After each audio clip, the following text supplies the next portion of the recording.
YouTube channel अद्भुत कहानी star पर उपस्थित समस्त श्रोताओं का, भक्तों का और सब्सक्राइबर बंधुओं का एक बार फिर से स्वागत और हार्दिक अभिनंदन है। श्रोताओं, जैसा कि आप जानते हैं, हमारी कहानी चल रही थी रानी महाजादूगरनी और उसके 14 भाग में आपकी सेवा में प्रसारित कर चुका था और 15वां भाग आज आपकी सेवा में लेकर के उपस्थित हूँ। तो देखिए, समस्त सब्सक्राइबर बंधुओं से मैं एक निवेदन करना और चाहूँगा कि जिन भाइयों ने अभी तक हमारे चैनल को सब्सक्राइब नहीं किया है तो कृपया चैनल को सब्सक्राइब जरूर कर लें और सब्सक्राइब बटन के पास में ही छोटा सा एक बेल आइकन होता है, उसे भी प्रेस कर लें ताकि आगे आने वाले वीडियो का नोटिफिकेशन आपको सबसे पहले मिल जाए। तो देखो श्रोताओं, मैंने 14वें भाग में बताया था कि राजा विक्रम पंचम चक्र में प्रवेश कर जाते हैं। जो हरित चक्र था उसमें प्रवेश कर गए और उसमें नदी पर उसे जलपरी मिलती है। जो चंद्रपुर नामक शहर की नारियां थी उनको एक अचंबासुर नामक राक्षस ने मछलियां बना दिया था, कुछ को वृक्ष बना दिया था और राजा चंद्रपुर के राजा चंद्रसेन के महल में पहुंच जाते हैं और वहां राजगुरु से मंत्रणा कर रहे हैं और राजगुरु से पूछ रहे हैं कि महाराज गुरुदेव, आखिरकार आप ये बताइए कि राजकुमारी, उस चंद्रसेन की राजकुमारी थी अश्वगंधा, उस अश्वगंधा राजकुमारी का हरण उस राक्षस ने क्यों किया है? तो ये बात सुनकर के राजगुरु कहने लगे कि देखो महाराज विक्रम, मैं आपको क्या बताऊं, जब ये राजकुमारी हमारे घर पैदा हुई थी तो ये परम सुंदरी थी और इसने माँ भवानी की तपस्या की और माँ भवानी की तपस्या करने के बाद माँ भवानी ने इसको वरदान दिया अश्वगंधा को कि देखिए पुत्री, तुम्हें बलपूर्वक कोई भी स्पर्श नहीं कर सकता और यदि कोई स्पर्श करेगा तो वो जलकर भस्म हो जाएगा और जो तुम्हारी इच्छा से तुम्हें स्पर्श करेगा उसे तुम्हें मनाना होगा और उसके लिए उसे बहुत बड़ी सिद्धि करनी पड़ेगी।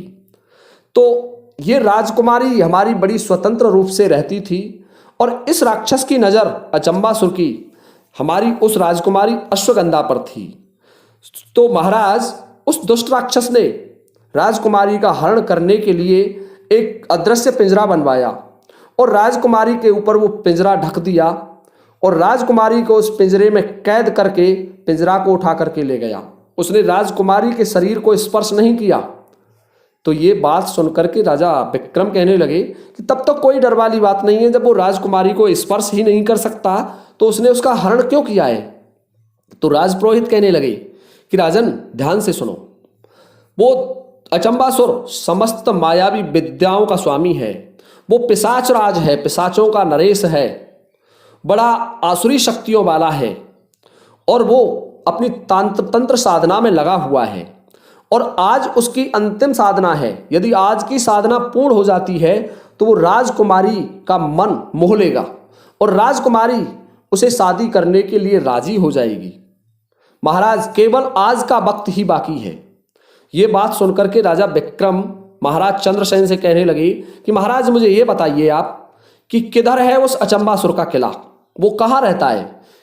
तो ये बात सुनकर के चंद्रसेन, चंद्रपुर के नरेश थे, वो कहने लगे महाराज, इन्हीं विंध्याचल पर्वत की पहाड़ियों में यहाँ से करीब 100 किलोमीटर दूर एक बड़ी ऊंची चोटी है। उस चोटी पर वो किला बना हुआ है, आपको वहाँ जाना होगा। वहाँ एक चंद्रावती नामक नदी बहती है और उस चंद्रावती नदी को आप जैसे ही पार करेंगे तो आपको वो किला दिख जाएगा। महाराज, आप मेरे अश्व को ले जा सकते हैं।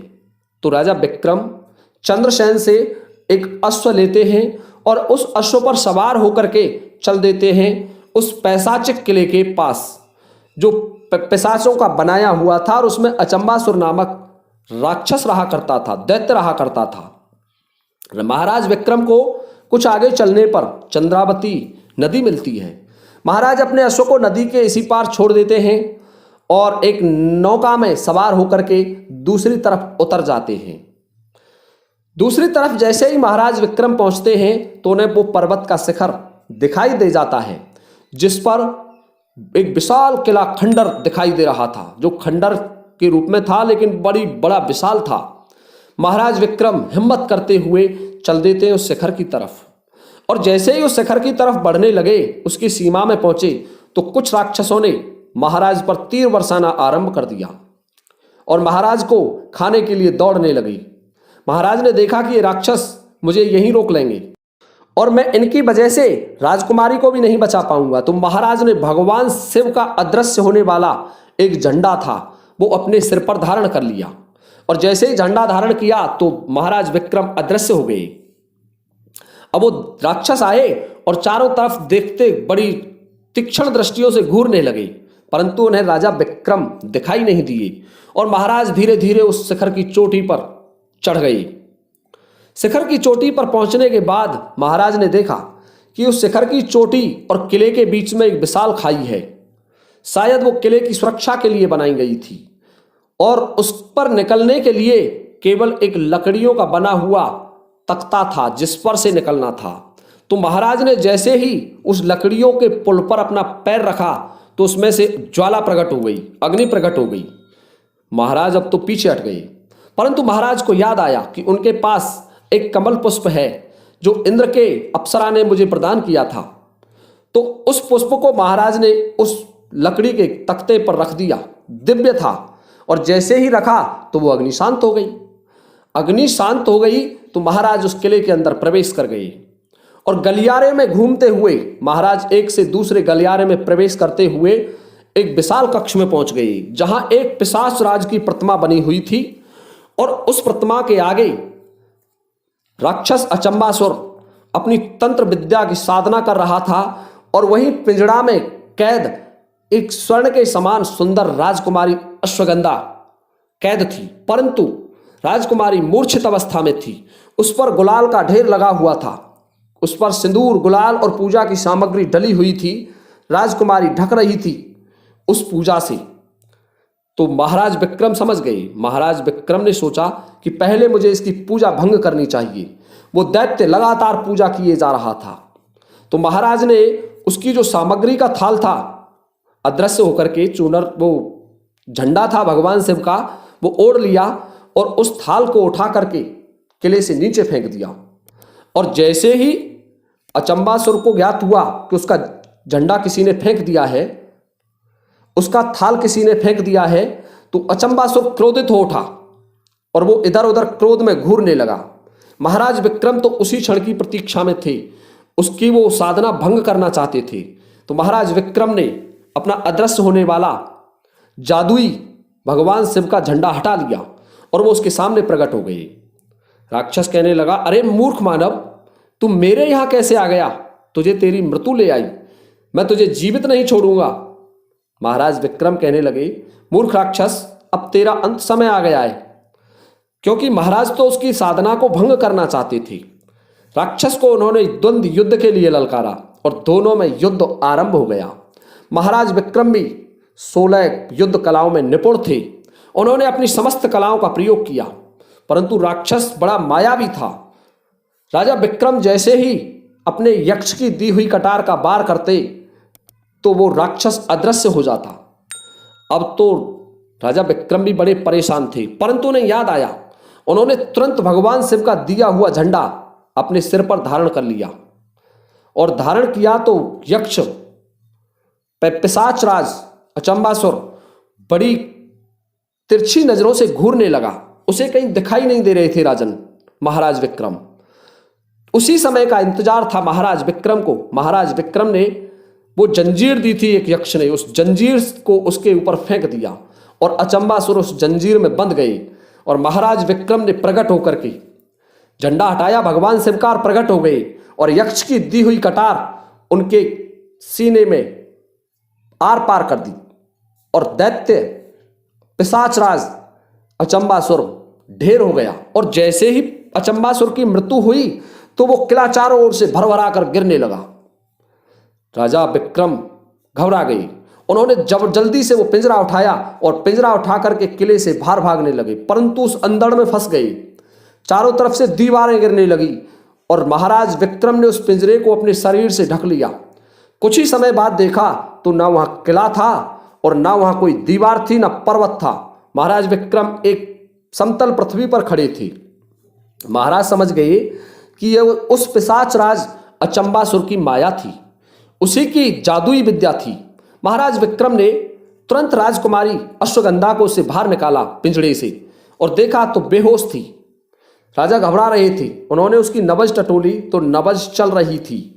राजा विक्रम ने अश्वगंधा को कंधों पर उठाया और लेकर के आ गए चंद्रावती नदी पर, और उस चंद्रावती में महाराज ने राजकुमारी का मुंह धोया, और जैसे ही मुंह धोया तो राजकुमारी को होश आ गया।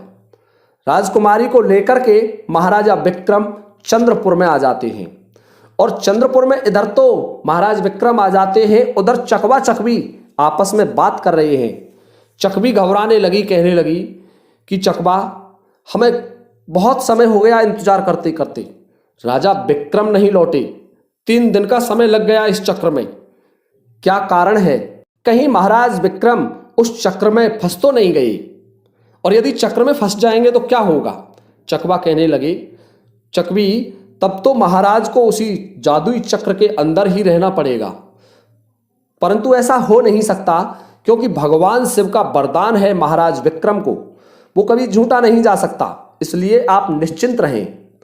तो चकवा चकवी उधर आश्वस्त होकर के महाराज के आने की प्रतीक्षा कर रहे हैं, और राजा विक्रम राजकुमारी अश्वगंधा को लेकर के चंद्रपुर पहुंच जाता है। और चंद्रपुर में जैसे ही पहुंचा तो महाराज ने देखा समस्त जलपरी महाराज के पास आ गई, और जो वृक्ष बनी हुई स्त्रियां थी वो भी सभी महाराज की जय जयकार करने लगीं, और उस राक्षस का जादू समाप्त हो गया, और संपूर्ण स्त्रियां और पूरा नगर महाराज की जय जयकार करने लगा। महाराज विक्रम राजकुमारी अश्वगंधा को लेकर के राज दरबार में पहुंच जाते हैं, और महाराज चंद्रसेन से कहने लगे कि राजन, ये तुम्हारी पुत्री है, आप लीजिए। और जैसे ही राजकुमारी अश्वगंधा को चंद्रसेन के हवाले किया तो कुछ ही समय के बाद एक झटका सा लगा और बवंडर आया, बवंडर तूफान और रेत धूल आंधी आई, और देखा तो महाराज विक्रम ने जब आंखें खोली तो वहां कुछ नहीं था, ना कोई राजकुमारी थी, ना राजा चंद्रसेन थे, ना उनके राजपुरोहित थे, ना कोई चंद्रपुर नामक नगर था। और महाराज विक्रम उस पंचम चक्र पर बाहर खड़े हुए हैं, रानी महाजादूगरनी के सुरक्षा घेरे पर। अब तो राजा विक्रम समझ गए कि ये सब कुछ जादुई था, वो दुष्ट तांत्रिक नरवट का बनाया हुआ जाल था, और महाराज विक्रम ने पंचम चक्र को ध्वस्त कर दिया। और चकवा चकवी ने देखा कि महाराज विक्रम वापस आ गए पंचम चक्र को ध्वस्त करके, तो बड़े प्रसन्न होते हैं, और महाराज विक्रम उसी बट वृक्ष के नीचे चकवा चकवी के पास पहुंच जाते हैं, और प्रसन्नता से दोनों मित्रों से मिलते हैं। तो देखिए श्रोताओं, इस तरीके से महाराज विक्रम ने पंचम घेरा तोड़ दिया है। रानी महाजादूगरनी का जो सुरक्षा का चक्र था वो तोड़ दिया, और कल के वीडियो में मैं आपको बताऊंगा कि वो किस तरीके से छठवें चक्र को भी तोड़ेंगे। देखिए श्रोताओं, ये वीडियो काफ़ी लंबी हो जाती है, फिर वीडियो का इंटरेस्ट समाप्त हो जाता है, इसलिए मैं अब इस वीडियो को यहीं समाप्त करता हूं। इसी के साथ जय हिंद, जय भारत।